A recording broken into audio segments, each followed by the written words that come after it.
नमस्कार बंधुगण। श्रीकृष्ण नीतिवाणी जिते भी समस्या आसु किपरि निजको शांत रखिबा चलंतु जानिबा। मानव जीवन रे समस्या आसीबा साधारण कथा। प्रत्येक यह जीवन रे अनुभव करती एवं कष्टकर परिस्थिति बाहरी आसती। केवल आपणकर मन रे धैर्य और निज प्रति आत्मविश्वास थिबा निहाती दरकार। शांत रहिबा सहित समस्त दुखर समाप्ति हुए एवं शांत मन मानवर बुद्धि को शीघ्र भावे स्थिर करिबारे और परमात्मा सहित मिलन करिबारे साहाय्य करे।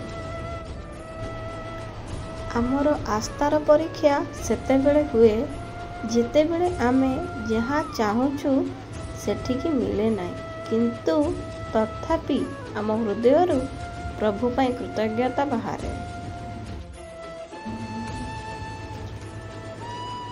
जदि आज आपणकर दिन खराब चलुची तेबे निश्चित भावे काली भल हेबो।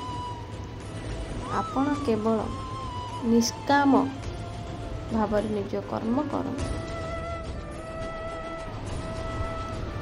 जे पथ भगवान आपणक पाई खोलिछंती ताहाको केही बंद करि परिबे नाही।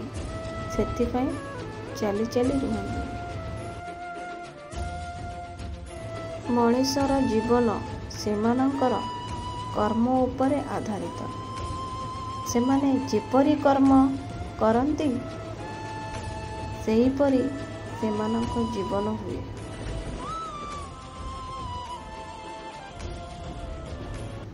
श्रीकृष्णकर एही चिंताधारा वास्तव में श्रीकृष्णकर चिंताधारा जगत को समस्या बाहर पथ देखाई। आपण जेतेबेले मध्य तांकर भावना गुड़ को पढ़िबे निजक प्रेरित अनुभव करिबे।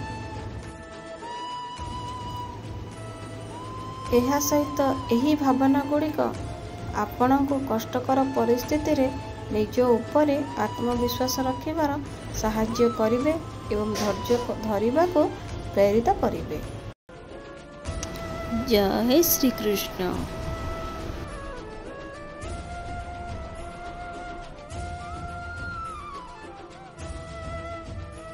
जदि मोर एही वीडियोटी भल लागिची सांग माने लाइक शेयर और सब्सक्राइब प्लीज करि दियंतु। रहिली। जय श्री कृष्ण।